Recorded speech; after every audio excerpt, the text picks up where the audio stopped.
prima facie, it has not been able to find even a scintilla of impropriety or lack of transparency in the purchase of a Swiss apartment by former Indian diplomat Lakshmi Puri, and in the disclosures made to the statutory authorities, the Delhi High Court Tuesday directed activist Saket Gokhale to immediately delete the alleged defamatory tweets posted by him against Puri.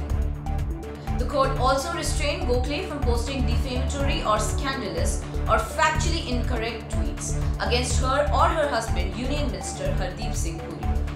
The court directed Twitter to take down the tweets from Gokhale's account in case he fails to delete them within 24 hours of the order. It also asked the company to file a compliance report before the next date of hearing. Gokhale in his tweets last month had referred to a property purchased by Puri in Switzerland and raised questions regarding her and her husband's assets. He had tagged Finance Minister Nirmala Sitharaman in the tweets while seeking an inquiry by the Enforcement Directorate. If an ex-Indian civil servant who's with the BJP bought an overseas house worth $2 million with no income other than salary while in service, will he be investigated? Tweeted Gokhale on June 30. It was incumbent upon Gokhale to carry out a preliminary due diligence exercise before posting the tweets, said Justice C. Harishankar in the order.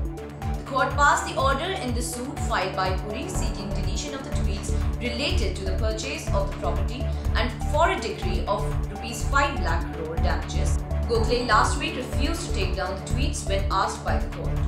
Prima facie, the barrage of tweets directed by the defendant against the plaintiff, with a majority of them having been posted on a single day, 23rd June 2021, constrains this court to observe that the exercise undertaken by the defendant appears to have been actuated by a clear desire to target the plaintiff and her husband for reasons which seem at the very least to be recondite. Justice Shankar observed that the desecration of the reputation of a public figure has become a child's play in the age of social media. All that is needed is the opening of a social media account and thereafter the posting of messages on the account. Thousands of responses are received and in the process, the reputation of the man who is targeted becomes mud, added the court. Puri, who was the former Assistant Secretary General at the United States, in her suit said that the tweets are maliciously motivated and designed accordingly, laced with canards and entail deliberate twisting of facts.